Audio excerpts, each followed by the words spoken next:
was from all of this that we realized the real technology, the value in the technology that we were trying to build.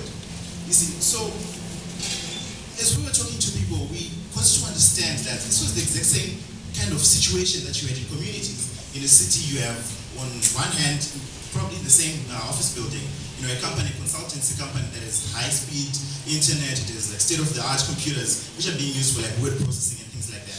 And then in the other room, you have these guys who are trying to do graphic designing and all these things, but they just cannot afford, the services. And so, having realized that this problem was way bigger than us, it started as us, but it was way bigger than us, we started working on SciSci Wireless. So this is the team. This is Jabulani, the co-founder. He's our technical director. I've been working with Jabu for the past 8 years. We've done quite a lot, and the rest of the guys are also based in Blayo. They share the same vision, the same passion. All we want to do is to liberate the internet. Now, the problem, as I've tried to summarize it, is based on these four key principles. So you have poor limited access to the internet, you have poor network coverage, Wi-Fi has its limitations, it's not everywhere, unlike in other countries. The access in itself is quite expensive. And then people do not exactly understand the power of the internet. So it's based on these four problems that we decided to create this particular solution. Now the solution, as we started, was what we were calling an intelligent, morphing citywide free Wi-Fi mesh network. Most people get excited when you talk about free Wi-Fi. That was supposed to be deployed in public transportation. And public venues like this place, right? And so we were working on this, we built the solution, we went to the US, we were pitching to a few investors, the team went to Demo Africa, they did what they did there, made a whole lot of noise, and then we came back, and a few weeks later, other people in the internet space started working on something that was more or less similar, right? They started by rolling out free Wi-Fi that again was monetized through advertising, which was what we were trying to do, and then a whole lot of other things. Whether this was coincidence or not, we don't know. And so it sort of forced us to go back to say, look man, we can't go against these guys. They're just so big, they're well funded, we're just 6 guys working from a dormitory. And so we had to accelerate the business model that we'd developed. So initially SciSci in itself was consumer-facing products. That's why we talked about liberating the internet for everybody and things like that. And so we looked at it and we realized that when you're building technology in Africa, there's one key problem. And the problem is that to solve one real problem, you have to solve 3 or 4 others, which is exactly what we did. So those of you who saw the pitch at Demo Africa, we're talking about monetizing through advertising and all this, right? But that was not the value of SciSci. The value itself was in the technology. So again, SciSci is still based on these 3 principles. As we were looking at it, we decided to have the product face enterprise. So as opposed to going against the big guys with the money and the muscle and the resources, we decided to become their friends. And so because we had built all this technology and tried to monetize it, we split the product into 2. SciSci is itself, which is for enterprise, and something that we're calling Advertify, which is sponsored Wi-Fi or free Wi-Fi in exchange for advertising. So this is how SciSci works. SciSci itself is powered by the community. Everybody contributes to the Foster network, and SciSci goes where everyone sort of goes. Now, the most important part about SciSci has to do with how everybody contributes to the network. We call it the Ubuntu network because we believe that in more or less most situations you have people with resources and others who do not have these resources. And so if we could donate these resources to the network, get people to use them, and probably discounted rates and things like that, it would create a more connected society. And so this is essentially how what we're now calling Advertify works. You connect to the network, you log in via Facebook, you interact with the adverts, you are redirected to the internet. Very plain, very simple, very interesting value proposition to me. The opportunity in Zimbabwe, this is what we were working on. When we started developing SciSci, it was a network that was supposed to be deployed in Blayo. So we actually got partners on board who were willing to sponsor like an 800 square kilometer wide network, right? But they said, would come on board if only one thing happens. You get the legal part of all that we're doing sorted out. So when we came back from Demo Africa, certain people came to us and were like, wait, you're trying to offer for free, whilst others are selling it. It's not possible, it's not fair, you know. And so there were all these challenges. We couldn't get our licensing. We were told to pull down our access points that we were using for testing, on which the traction that we'll show just now was based. And these are some of the reasons why we then decided to pivot to enterprise. Right? So again, the revenue model, like I said, you know, we're bootstrapping, so we were forced to get to this first. So the first and obvious one was targeted advertising. Now, the reason why we did this, of course, people were already doing sponsored Wi-Fi in other countries, but ours was unique in that we were not only using demographic data, but psychographic data as well. So how you consume content on Facebook, who you talk to, all these were feeding into how SciSci was going to grow. And so when we deployed for 3 months, this is the traction that we got. Initially, we asked people to vote on our website which route they wanted to have SciSci deployed first. We got about 10,000 people who voted. When we deployed in about 4 different locations in Blaue, we got 90,000 interactions and 25 advertising agencies signed up. Essentially, these are the financials, but again, because we've pivoted to enterprise, things have slowly changed. So this is exactly what we're looking for. We are looking to raise a seed round of 500,000. We want to build a team of 16 full-time employees by end of this year.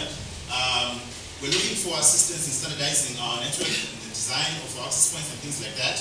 And also, again, the legal element, because the technology that we've built hasn't been seen before on the continent itself. So we have interest in South Africa and Nigeria, but before we start entertaining all these things, we thought it's best to figure it out in Zimbabwe. So ladies and gentlemen, this, in short, is what SciSci is. I look forward to your questions.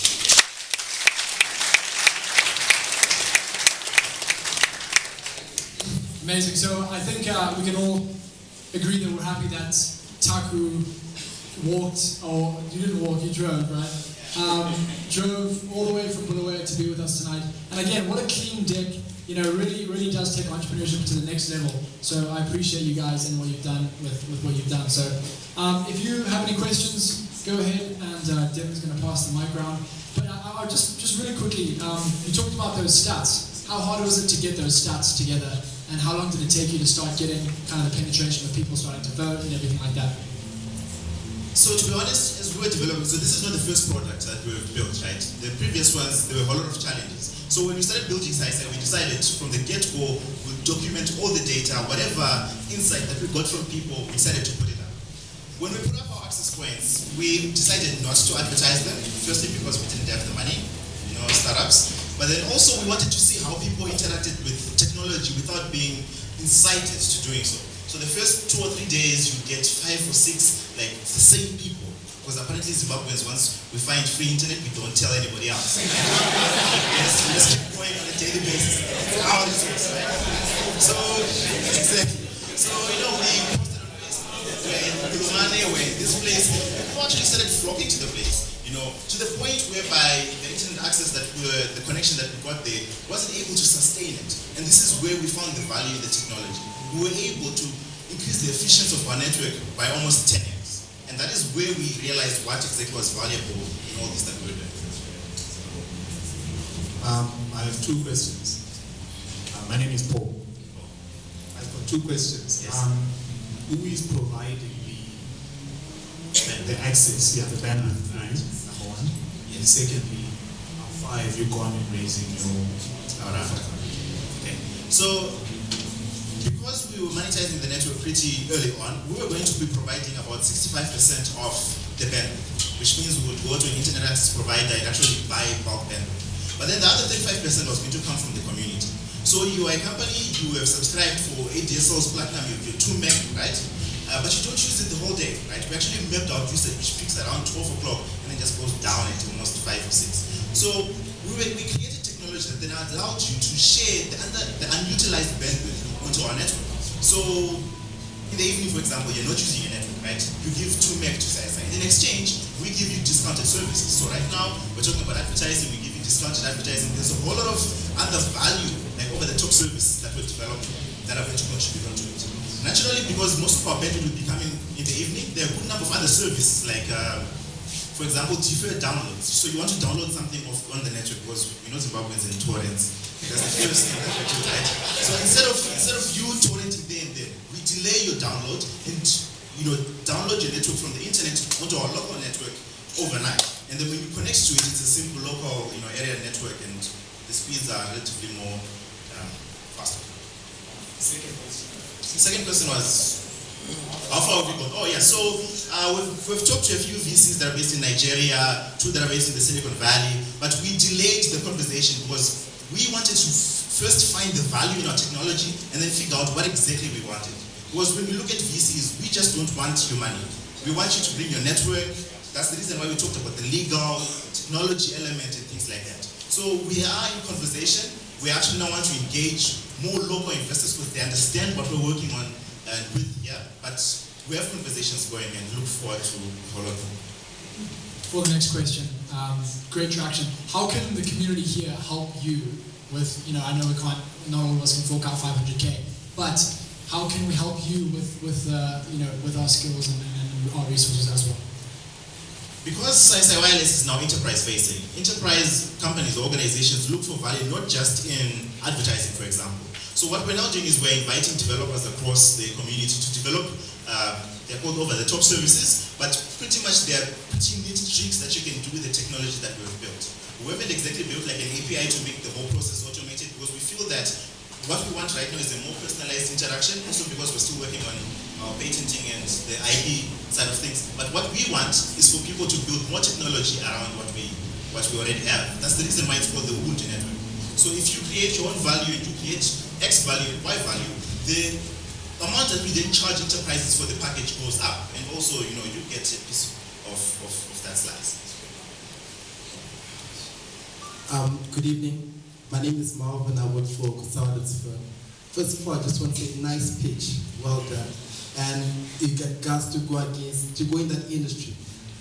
We are doing a series called Conquering Giants at the Hub, and one of the things that I recognize is the ability to recognize how to fight a giant.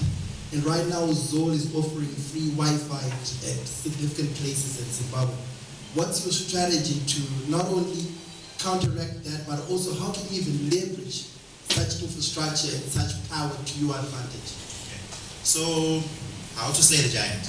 Well, we decided, because we're really small Davids, that instead of trying to slay him first, let's be friends first.